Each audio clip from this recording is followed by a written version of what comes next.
Welcome to super kitchen. Happy Sunday. ఇవాళ Sunday కదండి. So Sunday recipe ఏంటో చూద్దామా. చికెన్. సో చికెన్ అయితే ఆంధ్ర స్టైల్లో చేస్తున్నాను అనమాట. సో నేను వీడియోలో చూపించినట్టు అన్నీ ఇలా రెడీ చేసి పెట్టుకొని మందటి పాత్ర ఇలా పెట్టుకొని చేసుకున్నామంటే టేస్ట్ అయితే అదిరిపోతుందండి. ముందుగా అయితే ఆయిల్ వేసుకొని తర్వాత ఉల్లిపాయలు సన్నగా తరిగి పెట్టుకున్న ఉల్లిపాయలు 1.5 కేజీ ఉల్లిపాయలు అనమాట. సో చికెన్ వచ్చి 3.5 కేజీ తీసుకున్నాను. ఇంకా మసాలా దినుసులు, ఉల్లిపాయలు, ఆయిల్ ఇలా అంతా మొత్తం వేసుకున్నాం కదండి. మూత పెట్టి ఇలా మగ్గనిచ్చి దాని తర్వాత అల్లం వెల్లుల్లి పేస్ట్ అనమాట. ఒక 200 గ్రాములు అల్లం వెల్లుల్లి పేస్టు ఇలా వేసుకోవాలి. అది కూడా పచ్చివాసన పోయేంత వరకు బాగా వేయించుకొని ఒక్కసారి మూత పెట్టుకొని, నేనైతే ఈ చికెన్ గ్రేవీ వచ్చి మూత పెట్టే చేసుకున్నాను అనమాట. సో ఇంకైతే కరివేపాకు, పచ్చిమిర్చి వేసుకొని మొత్తం ఇలా వేయించుకోవాలండి. మనం ఎంత ఆవిరిలో మనం ఇలా మగ్గనిచ్చామంటే అంత టేస్ట్గా ఉంటుందండి. ఒకసారి మీరు కూడా ట్రై చేసి చూడండి. నేను చేసినట్టు మీరు చేసి చూడండి, అంత టేస్ట్గా ఉంటుంది. సో ఇంకైతే చికెన్ అయితే ఇలా వేసుకోవాలన్నమాట. ఉల్లిపాయలు అయితే మనకి వేగిపోయాయి.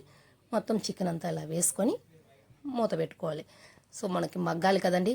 మనం ఎంత మగ్గితే అంత టేస్ట్ అనమాట చికెన్ అయితే.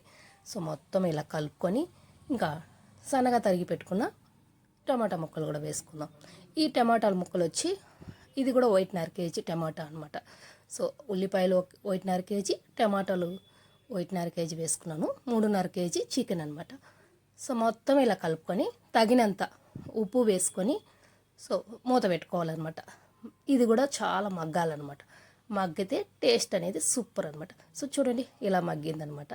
ఇంకైతే స్పైసీగా ఇంకా కారం, తర్వాత చికెన్ మసాలా, ధనియాల పొడి, తర్వాత పసుపు, ఇంకా గరం మసాలా మొత్తం నేను ప్లేట్లకి ఇలా పెట్టుకున్నాను అనమాట. మొత్తం ఇలా వేసుకొని యాడ్ చేసుకోవాలన్నమాట. చికెన్లోకి మొత్తం బాగా కలుపుకోవాలి. ముక్కలకి మొత్తం కలుపుకునేలాగా ఇలా కలుపుకోవాలన్నమాట.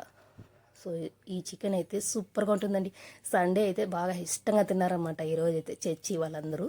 సో సూపర్గా కుదిరిందండి. ఇది కూడా కొంచెం మగ్గనిచ్చాలండి. బాగా మొత్తం అంతా కలుపుకున్నాము. ఇలా కారం వేసుకొని మూత పెట్టుకొని తర్వాత ఒక 5 నిమిషాల తర్వాత మూత తీసి ఇలా మగ్గిందండి. ఇప్పుడు పచ్చి కొబ్బరి వేసుకోవాలండి.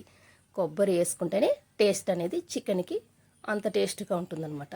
సో మొత్తం మనం మెత్తగా గ్రైండ్ చేసి పెట్టుకున్న కొబ్బరిని యాడ్ చేసుకుందాం. సో సూపర్ అనమాట. ఈరోజు అయితే చూడండి కలర్ అయితే చేంజ్ అయింది కొబ్బరి వేసిన వెంటనే. చూస్తుంటే నోరు ఊరిపోతుంది కదండి. చపాతీలోకైనా రైస్లోకైనా చాలా బాగుంటుందండి. ఇలా ట్రై చేసి చూడండి, చాలా బాగుంటుంది. తర్వాత మళ్ళీ పచ్చి వాసన పోయేంత వరకు మూత పెట్టుకొని మూత తీసి తగినంత వాటర్ వేసుకోవాలన్నమాట.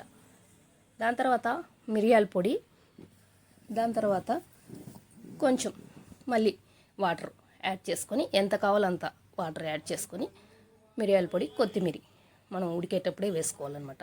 టేస్ట్ అనేది అదిరిపోతుందండి. సో నేనైతే ఇలా చేసేస్తానండి. మొత్తం అయితే సూపర్గా వచ్చిందండి చికెన్ కుర్మా అయితే. దీన్ని కుర్మా అనొచ్చు, షేర్వా అనొచ్చు. సో అన్నిటికీ సెట్ అవుతుందండి ఈ చికెన్ గ్రేవీ అయితే. సో మొత్తం ఇలా మూత పెట్టేస్తాను అనమాట. చూడండి ఇంకా మనకి దగ్గర అయితే ఎలా వచ్చేసిందనమాట.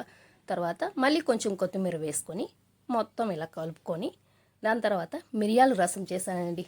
దీనికి చికెన్కి కాంబినేషన్గా మిరియాల రసం ఇంకా వైట్ రైస్ మొత్తం ఇలా రెడీ చేసుకొని చర్చికి అయితే ఇంకా రెడీ అయిపోయామన్నమాట.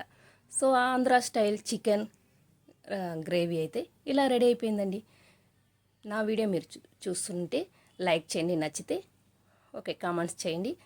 కొత్తగా చూస్తున్న వాళ్ళైతే సబ్స్క్రైబ్ చేసుకోండి. ఓకే అండి. అందరికీ చూడండి ఎలా వచ్చింది. చూస్తుంటే నోరు ఊరిపోతుంది కదండి. ఓకే అందరికీ అండి. బాయ్ అండి.